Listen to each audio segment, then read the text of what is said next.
welcome back. Today, we're going to learn about the law of conservation of energy.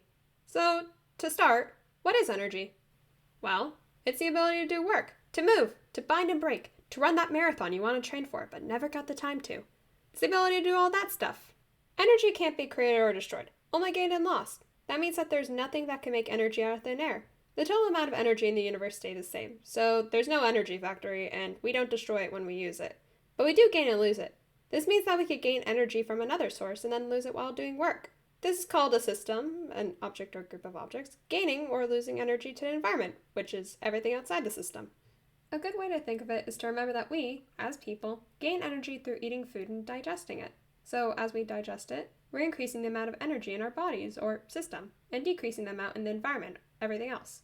So now we have energy. Yay!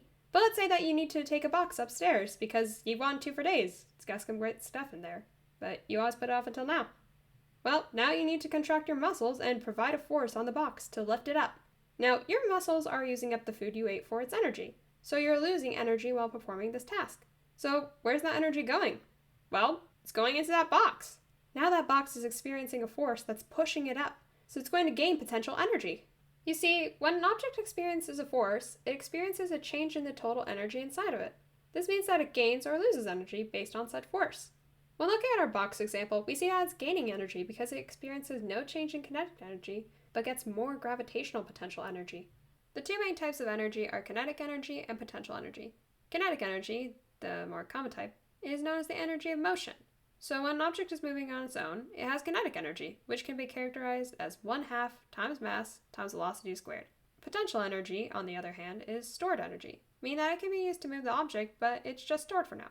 Two common forms of potential energy are gravitational potential energy, which is increased the farther an object gets from the Earth and characterized as mass times the g constant times height, and elastic potential energy, which is 1/2 times the spring constant times how much the spring is compressed squared, which increases the more an object presses on a spring. As you can guess, these situations can lead to the object stopping or moving, meaning that potential energy can turn into kinetic energy and vice versa. This is common and can be described as transformation of energy, where one form of energy turns into another. Just a quick side note, there are multiple other forms of energy, but for now, these are the main types that you should remember. So, conservation of energy is the idea that the total amount of kinetic energy and potential energy in the beginning of a system will be the same at the end of it. Of course, this would require a system that's completely isolated from outside forces, so it's very hard to map out perfectly. However, it's important to understand it when discussing the transfer of energy from one form to another in, say, a pendulum or on a spring. So let's start by looking at the person who found the connection between these two energies and what led up to her discovery. Émilie du Châtelet was born in Paris in 1706 to a court official in Versailles. From a young age, she was extremely intelligent, learning multiple languages and gaining a keen interest in mathematics. She got married at 18, as most women did back then, and had 3 kids before deciding to return to the STEM world at the age of 26. There was just one problem. She was a woman. In Paris. In the early 1700s. Yeah. Back then, women were barred from entering science so much that Du Châtelet had to sneak in as a man in order to attend any events. Oh, and she was also the math tutor for Pierre-Louis Moreau and had a close relationship with Voltaire.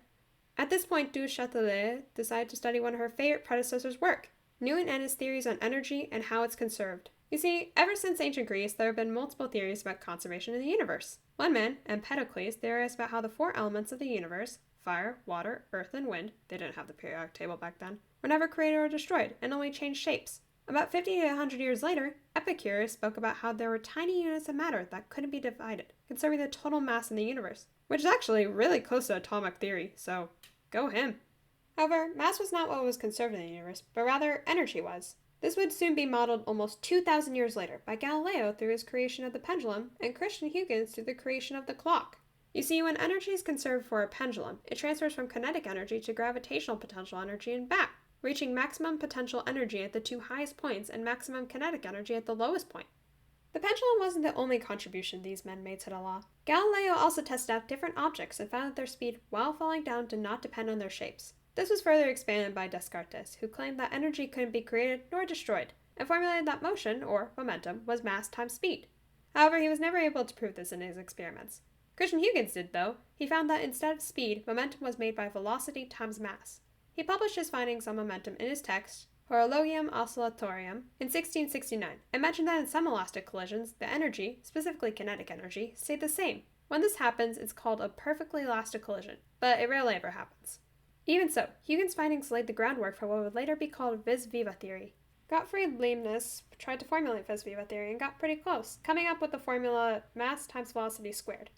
However, he eventually started claiming that it went against the theory of interactionist dualism, the idea that the world runs on interactions between the mind and matter, and that they can influence each other a lot. And you might be thinking, that's philosophy! Well, don't forget, the philosophers were often scientists and vice versa. After all, it doesn't really pay to sit around and eat grapes and talk about mind-expanding stuff. You gotta do more than just think. You gotta actually do stuff.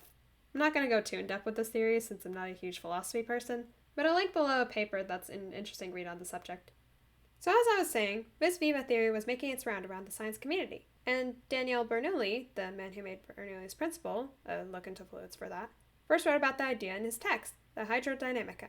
He also wrote a little bit about work, which is the change in energy. However, he wasn't the only one who studied it, since 16 years earlier, in 1722, one of his father's acquaintances, Émilie du Châtelet, decided to study this principle herself, specifically how the kinetic energy described by vis viva theory interacted with the gravitational potential energy. Newton and Voltaire both believed in the theory that gravitational potential energy and kinetic energy could transfer into each other, but they also believed that height was directly proportional to velocity. Spoilers, it's not.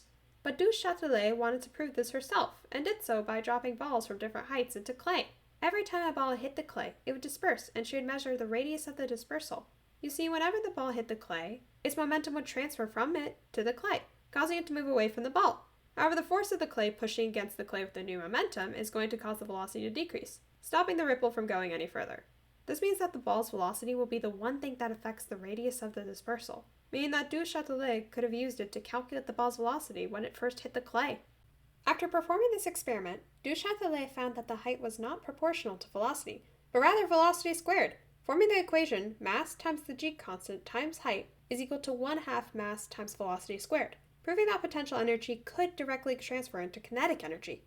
Engineers eventually began to utilize this new proof when designing machines that worked with both potential and kinetic energy, eventually using it more than the conservation of momentum principle. However, there was always one lingering question. You see, it's really hard to keep energy conserved, and when it's used in a machine, it's almost always lost in some way. There were some that had a constant gain of it, but all of them were always losing it. So why was it disappearing? Where was it going? Well, you see, I'm about to tell you the answer in the next video. That's right, this is a two-parter. First one! This probably isn't a surprise. It's in the title. Oh well! Unfortunately, du Châtelet died at the age of 42 from childbirth, which was pretty common for women back then. She was able to pump out one of the first French translations of the Principia, Newton's book, along with her own notes and thoughts and examples. She was never recognized for any of her scientific achievements and was only known for being Voltaire's mistress, another common fate for women back then. By that I mean having their achievements be swept under the rug, not being Voltaire's mistress. That was not a common thing. However, it's important to recognize her contributions, since her work is part of the reason why we live the way we do today. First of all, it laid out the basis for caloric theory, which we'll examine next week with James Joule, and vis viva theory itself laid the groundwork for multiple other theories, including Daniel and Bird's principle, and it helped us formulate kinetic energy. It also led to machines that use pendulums and other forms of transfer between kinetic and potential energy. Like, did you know that roller coasters use conservation of energy to power their rides? While coasters have mechanisms to get the ride moving, it'd be super difficult to have it pull the carts all the way across the track at super high speeds like modern coasters do. So what the coasters will do is use a mechanism to bring a cart to the top of a peak, and then let gravity take over, making the potential energy turn into kinetic energy and increase the cart's velocity. Then the rest of the mechanisms on the ride make sure that the ride stays at the right speed so that people can have fun. You know, without falling off. Not every coaster is this simple, but by using this principle, engineers can create really fun rides without needing too much energy. So next time you're at a theme park, make sure to thank du Châtelet for finding this incredible principle. Thank you all for watching. I hope you enjoyed that. As I've already said, this is going to be a two-parter, so you all know what I'm going to talk about next time. Please remember to like, subscribe, and comment on what you'd like to see in the future. And I'll see you then. Bye!